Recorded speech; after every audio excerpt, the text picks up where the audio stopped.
É comprovado pela medicina que os primeiros 10 contatos, os primeiros 10 minutos que a gente já tem um contato com o animal, a gente tem liberação de neurotransmissores, que é serotonina, beta-endorfina, que são neurotransmissores que dão a sensação de prazer e bem-estar. Então ele se sente bem, ele tem vontade de aprender.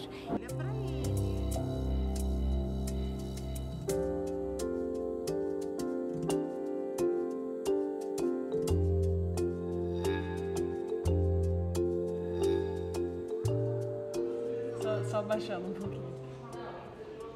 Olha, eu pensei que ele não iria aceitar.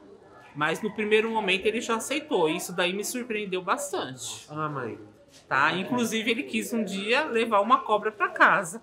A cobra não tem pé, a cobra não tem mão. O que a cobra... Grandes avanços, superações e cada dia que passa, né, ele tem avançado mais e superado, né, a deficiência, né, porque ele é autista.